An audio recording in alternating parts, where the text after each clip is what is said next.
Welcome to the final week of the course. This week's lectures are going to be just purely audio with the notes up on the video. So if you're watching this video, don't expect to see my face or my body at all.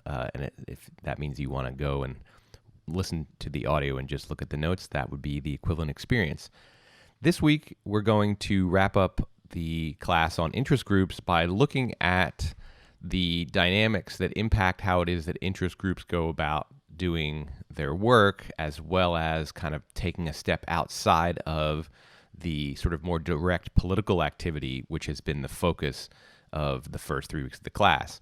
So the last 2 weeks, we've looked at the way that interest groups attempt to get their preferred policy outcomes by lobbying through the 3 different branches of government and what the different types of lobbying look like, and the ways in which interest groups attempt to convince policymakers to adopt their policies, either defensively by preventing changes or offensively by actually going for a change that they're seeking. Today's lecture, or this particular lecture segment, Personal Politics and Organizational Activity, I'm going to step back a little bit from the interest group fray itself and how interest groups are competing within the political environment, and look at how it is that interest group dynamics occur, why things happen the way they happen, and how it is that this interaction between interest groups and the political system occurs. So as you can see on the notes, I have a person here at the center, and that person is saying, I want to do something. And this is the beginning of political activity. The beginning of any kind of personal political activity is the sense, the desire, the sense of there's a problem that I want solved, there's a situation that needs or wants some kind of action, and I want to do something. Everybody who gets into politics with a similar beginning. I want to do something. Whether that be I want to make the system more honest, and I want to get regular people's input. I want to lend my energy to solving this problem, to addressing climate change in a more forward-thinking and more aggressive kind of way, or addressing racial injustice, or making sure that regular people get their fair share of government service and government benefits. Whatever it happens to be, that choice to go into politics begins with that. Now, in this diagram, you can see there are a variety of pathways that a person who says that to themselves can take, and then there are questions that are asked. Now, I don't mean to imply that this is kind of the exact way that people sit down and go through this kind of thing. Many of you listening to my voice right now are either involved in politics or going to get involved in politics, and have gone through some early version of this process, and possibly even have gone completely through this entire process. And you might be thinking, well, this isn't how I thought through it. This is not meant to essentially say this is how people think through it, but these are the outlines. These are the things that happen, whatever the inner monologue is, whatever the discussion with family and friends and colleagues and mentors, whatever goes on that gets people from not being involved in political activity to being involved in political activity. This is the sort of schematic version of it. So, people ask or assess, what are my skills? What resources do I have access to? What seems like the most effective pathway? And what's a sustainable choice? And the final question is actually something that I think didn't get asked a whole lot in the past, and I've heard more and more as I've talked to people who are in politics. This is a question that more and more people are asking themselves. How can I actually make sure that whichever pathway I choose, and you don't have to choose a singular one, you can go through a variety of pathways, but whatever I happen to do, how can it be sustainable? I can't just throw myself into something and get destroyed by it and hope to have any kind of impact. So what are the various ways that you could throw yourself into politics and have an impact? I want to do something. I want to have an impact. I want to make a contribution. I want to make a change. I want to keep things the way they are, whatever it happens to be. Well, of course, straight down on the notes here is work for an organized interest group. And I'm going to note that one first, but I'm going to come to that one last because that is the meat of the lecture for right now. But I just want to note the other rejected pathways. Now, they don't have to be rejected in the sense that if you go into interest group work, organized interest group work, and this could be paid or unpaid. Work does not necessarily imply that you're getting a job. I don't mean to indicate that those people don't go through these other pathways first. I didn't want to complicate the diagram too much by interconnecting a bunch of arrows. But one of the things that is quite common is that people who work for organized interest groups, particularly when they work in professional capacities as opposed to volunteering on the side of whatever they do to make money, people who are professional workers for organized interest groups often have done one or more of the other pathways. And that's one way to get there, right? What are my skills? Those skills will change and develop as your life moves on. And so after, say, being a support for a policymaker, which is on the right side of the choice, which is a common entry point into political life, support roles. Many people actually choose this one first because this is a place where you can gain skills, you can make connections to give you more resources, you can gain experience that helps you figure out what is an effective pathway, what are the ways that you can actually have a sustainable life in politics. So supporting policymakers is often the first one, though I definitely, again, there's no singular pathway and there's no right career move here, and there's no typical way. People go in all of the different directions. Some people actually, the first time they get involved in politics is they seek a policymaking position. They run for office. They run for school board. They run for city council. They run for some weird office like port commission or fire district commission. I say weird because that's just they're kind of obscure. I should say obscure instead of weird. But a common pathway in is support policymakers as a campaign worker. In fact, that's a very common first step into politics, is to work for a campaign. And again, not necessarily in a paid position, often in a volunteer position. But I want to do something. I'm going to go into, there's someone I believe in, or there's a cause that I believe in, or a ballot measure. I'm going to volunteer or even seek an internship or a paid position on a campaign and contribute my energy and my time to getting somebody elected who then will go on to be in a position to make policy that I support. Staffers, this is again another common one, especially with internships. You go to work for a city council member, a state legislator, a state senator, a member of Congress, a mayor. There's, of course, this is just me listing elected positions that have staffers. Every policymaking position has a staff, and that is one of the ways that you can contribute. Staffers are people who don't ever have to get elected or appointed. Staffers are people who often don't have to ever interface with the public in a way that to some people is completely obnoxious or difficult or frightening. Lawyer, obviously, is a way you support policymakers. Many staffers are lawyers, but if we're looking at the judicial avenue of achieving some kind of policy outcome, obviously being a lawyer is important. If you're going to be lobbying the courts, being a lawyer is pretty much the way to do it, or some kind of support for a lawyer like a paralegal or a legal researcher. So it doesn't have to be an actual, passing the bar member lawyer. Think tanks are ways that this is kind of, I would say, the more obscure of the ones that are up here, because strategist is a type of campaign worker, but it's actually a specific kind. Think tanks are people who actually think through policy problems and do research and explore different ideas for how to solve policy problems. They're often very innovative people who are saying, well, here's this thorny thing that has been eluded a solution. What would be a way of going about addressing homelessness or persistent poverty or underachievement in educational outcomes or poorly organized healthcare resources?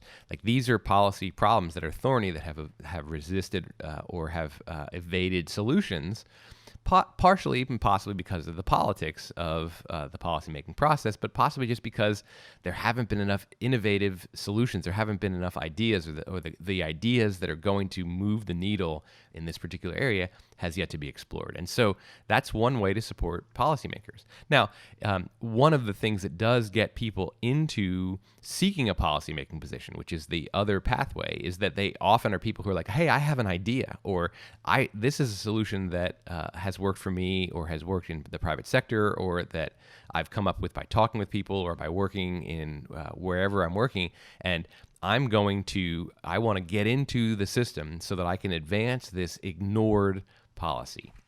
Now, that's not the only way, of course, that people decide to seek a policymaking position, but that's the other option. Seek that. Run for office, or seek an appointed position, either in the executive branch or in the judicial branch. And that is the most direct way to have an impact on policy, is to become a policymaker. It is not, I would hope you would know at this point in the course, after having had me go through the various ways in which interest groups attempt to lobby legislators, executive appointees, and judges, it's not necessarily an automatic way to make sure to get done what you want, right? You run for office, you win a position. It doesn't automatically mean that now your policies that you got into politics in order to advance are going to be advanced, particularly if you're in a judicial position where you don't always have a choice of cases, and definitely if you're in a legislative position where you're just one vote in a legislative body. Even in an executive position, you run for governor, you run for president, and you win, you aren't necessarily going to be able to turn that win automatically into the policy solution that you got into politics in order to achieve. Obviously, the other way is now over here in the bottom left is influence policymakers. You could be a donator, which is connected to campaign worker in the sense that you're attempting to help somebody win. But in this case, you're attempting to help them win so that you can have influence over their ideas. If you go in the upper right-hand corner, if you're a support policymaker person who's a campaign worker, you're helping somebody win because you believe in them. A donor is somebody who may or may not believe in that person, but does believe that they can be influenced. Lobbyists and activists are also people who attempt to influence policymakers. At this point in history, the summer of 2020, the activist role is seen much more visibly than it has been recently. Of course, we've always had activists and protesters and demonstrators in American history. Sometimes they are more or less visible than at other times. Right now, they're very visible. And what they're attempting to do is influence policymakers to make particular choices. That's what demonstrating is all about. That's what protest is all about. Protest is an attempt to influence policymakers. So these are all of the ways outside of working for an interest group that you could do something in the political system. Why make the choice to work for an organized interest group? Well, it's there. It is a personal choice. This lecture is called Personal Politics and Organizational Activity. It's a personal choice that this is the direction to go. Why work for a nonprofit that is attempting to advance new policy solutions for homelessness, for example? Well, it may be that it seems like that is the way that aligns with your values the most. It may be that it seems like that's the most effective way to actually get these policies enacted, is to be somebody who's pushing policymakers to do it. It may be that that's the avenue that's available to you personally because that's what fits your personality. You're not the kind of person who ever envisions yourself running for office. You're not the kind of person who envisions going to law school in order to become a judge, or the kind of person who is going to make the connections that would get you an executive appointment. That it's what's available to you. And also it could just be that you don't want to be so distant from the policymaking process that you're just a support person. And I say just a support because that it can seem like the support policymakers is too remote from the influence. It's off to the side where you're helping policymakers get elected, you're helping them make their decisions, you're helping them get their job done, but you're really leaving it up to them. This is the support policymakers' role is for people who are like, I believe in other people that they will get things done. Deciding to work for an organized interest group is very similar to deciding to become an influencer. And in fact, the arrow that is not on this diagram that probably should be there, the additional one, is that people who work for organized interest groups often work through the influencers, the donators, the lobbyists, and the activists, and they become those things. They become donators, lobbyists, and activists, or do those jobs as part of their job within an organized interest group in order to influence policymakers. And of course, the other arrow that's not up there that really ought to be is influence policymakers. Arrow ought to point up to seek a policymaking position, because that's their job. That's their role. Their purpose is to get those office holders to do the things that they want them to do. So the people who work for organized interest groups often have to work through influencers to get to policymakers. They sometimes go directly to them. They sometimes work through the support people. They use lawyers. They talk to staffers, and they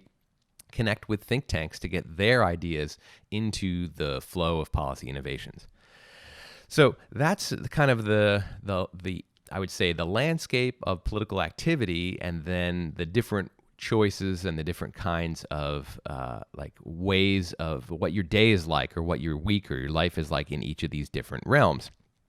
I want to delve, because this is a class about interest groups, in more detail, not too terribly much detail, but a little more detail about what it is that organizational activity within an organized interest group is like. Now, I should note that at the beginning of the course, I talked about two different kinds of interest groups: informal and formal, or organized and unorganized. There's no path up here in this notes for start an organized interest group.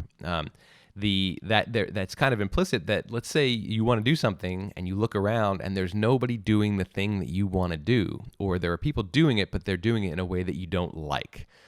Or that you don't approve of morally, or economically, or politically. Maybe there's an organization pushing for the kinds of policies that you think would make the world a better place, or that align with your values or your material interests, but you don't like the fact that they take corporate money, or you don't like the fact that they have big shiny offices, or you don't like the fact that they primarily litigate and hire a lot of lawyers. You could decide to create an organized interest group. And so this is really a similar, even though it's I would say a lot harder, but it's a similar path to work for an organized interest group, which is start or co-found, collaborate with others to create an organized interest group, which of course you will then go to work for. And this does happen all the time. In fact, I have former students who have started nonprofit organizations because they saw that there was something that wasn't being done, or was being done in a way they didn't like. And so they got together with other people who had similar ideas and founded organized interest groups, and then were working for them, either with a decent salary or with a kind of shoestring sweat equity kind of salary.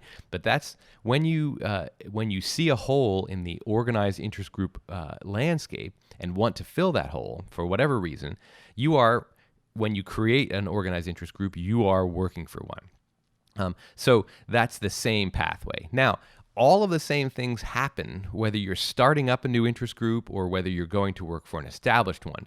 The specific dynamics are different in startups than in established interest groups, but the kind of overall kinds of interactions are similar.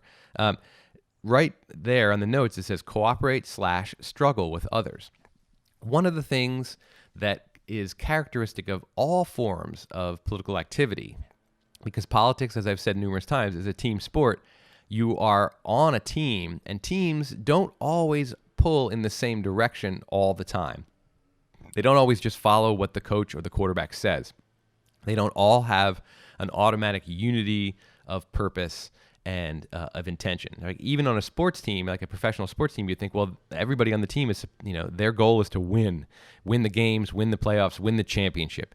And while that is a common goal, some of the players are actually, seeking to have a better contract or become famous, get more endorsements, stand out, use their position as a star athlete as a platform for their political views, and that their primary goal is not to win. So one of the things is that always on a team, there is cooperation, absolutely, but there is additionally a struggle. And it's important to note, and I think this is one of the things that gets frustrating to people who don't know much about politics and go into it, and then they think, oh, I'm joining a group of people who all want what I want. That may be true, and it may also be true that you think that they want what you want, and you find out that actually some people want what you want, and other people want different things. But even if everybody wants what you want, there's going to still be a struggle over how to get there, what to do. The top bullet point here is, and this is where there's both cooperation and struggle, is setting the agenda and setting the priorities.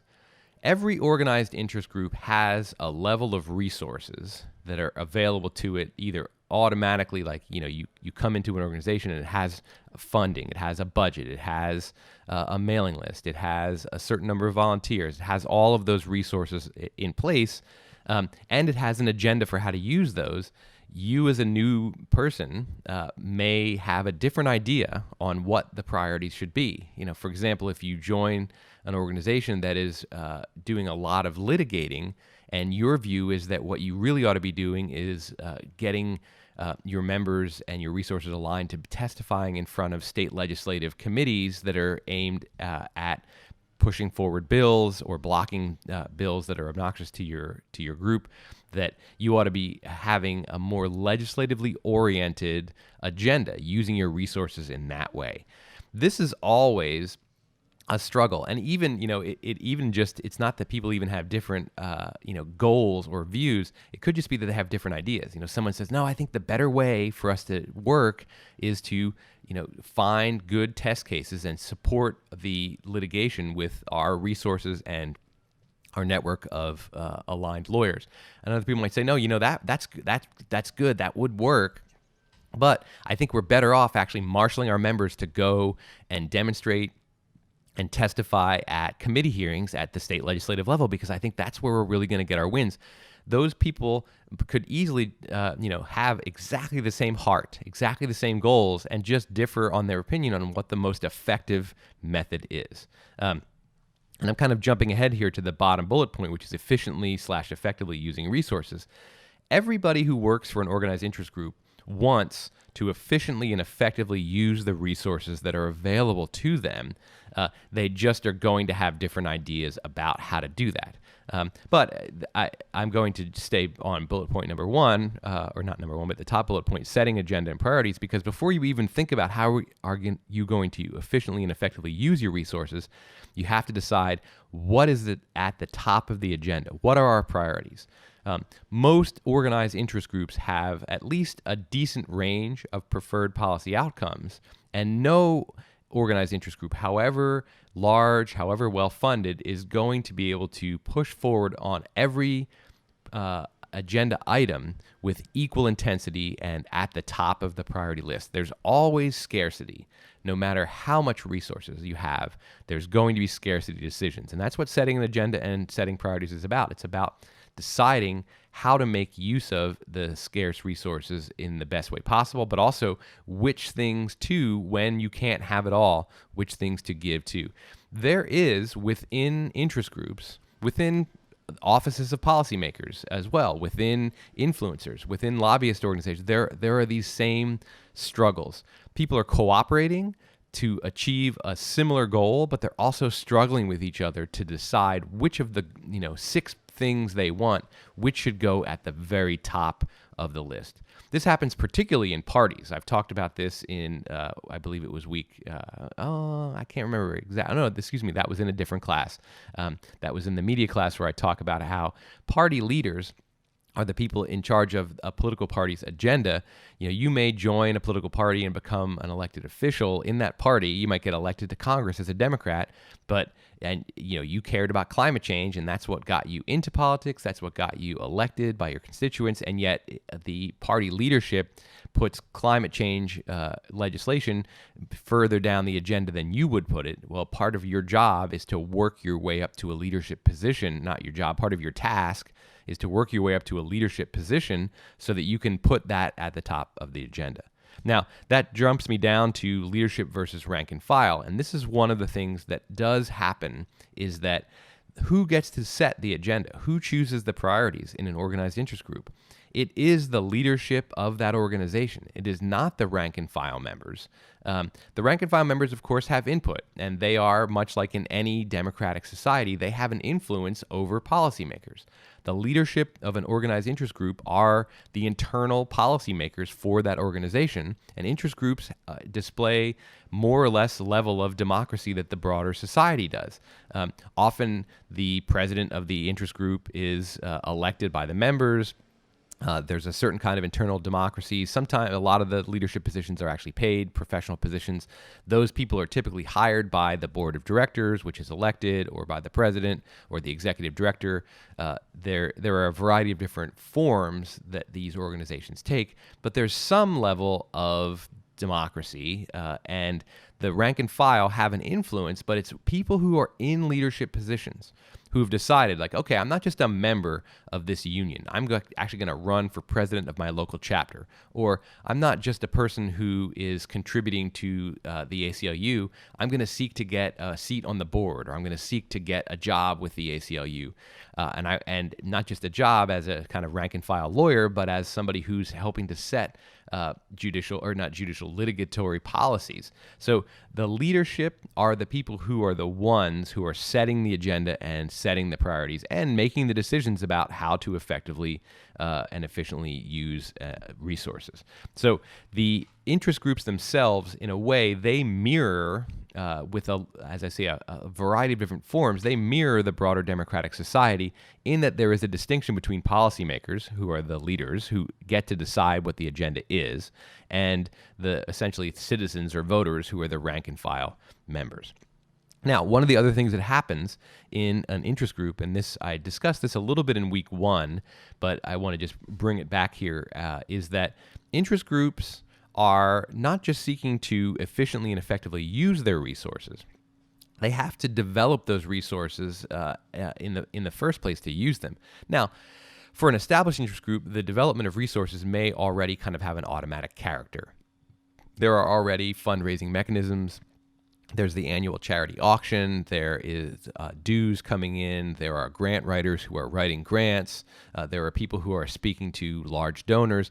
There could already be an established network, but every organization has to continually develop its resources, financial resources especially, right? Like, if you're gonna get annual grants, if you're going to have dues, if you're going to have wealthy funders, you can't just get it and then forget about it. You can't just say, okay, we have the money and now we're good. That's a continuous operation. One of the things about developing financial resources is that it actually uses resources to develop those resources. And part of what interest groups have to figure out how to do is, okay, how much time, energy, and activity do we dedicate to developing our resources? And that could be membership drives to get more people. It could be fundraisers. It can be extremely time-consuming and energy and even finance-consuming to develop more resources. Every organization has to do that, and that's actually a big part of what interest groups do. That is necessary to having the resources that you can then deploy on attempting to influence policy outcomes. That's the goal of developing these resources. You don't hold a fundraiser just to raise money. You hold a fundraiser to raise money to be able to further your cause. How much do you dedicate your efforts to developing resources, and how much do you dedicate of using your resources? That is a huge question, and that's actually often a big part of the internal struggle. Is in what ways do we develop resources? How much of our time and energy and focus do we spend on that versus on using them? And this is where actually quite frequently there are schisms or breakups that happen. And I mentioned earlier that, some of the times people will start a new organized interest group because it's not that there's nobody doing what they want done in the world. There's nobody pushing for this policy. It's that they look at the organizations and they say, oh no, they're funded by corporations, or they're funded by rich people, or they are tied to other groups that I don't approve of. I'm going to start my own. This is absolutely one of the things that can happen with interest groups, is that the ways that funds are developed or resources are developed become problematic to certain people, and they decide to leave and start their own, or they're maybe not a member at all, and they say, I'm looking at this organization and I love your mission, I love the policies you want, but I don't like how you go about doing this. All of this is involved in what we could think of as the internal politics of interest groups. So the point here for this lecture is that there's actually sort of two layers of politics outside of the direct political activity that I spent the previous 3 weeks of the course exploring, which is interest groups interacting with the official political system, with policymakers and influencers and support people to attempt to either preserve the policies that they like by playing defense or by pushing for new policies that they want by playing offense. There are other things going on. There's the personal politics of how people decide which direction they're going to go, and then there's the internal politics of the organization, the organizational activities that represent an important factor. Because if you have an inefficient organization that spends too much time developing its financial resources and raising a lot of money, but it spends a lot of money to raise a lot of money and doesn't leave a lot of money left over to then, say, pay lobbyists or to make campaign donations, then that organization is being less effective than it could be based on internal organizational activity or internal politics. So interest groups themselves are participants in the political system, doing a pretty straightforward thing, trying to get their preferred policy outcomes. And they're struggling with other interest groups to do so. There are also then the personal struggles of people who decide which direction to go, and then there are the internal struggles. So interest groups are embedded in these multiple layers of political activity and these multiple layers of both cooperation and struggle. Now, there's more to be said about cooperation, but that's the subject of the next lecture, and so I'm just going to end this one right now and move on to that.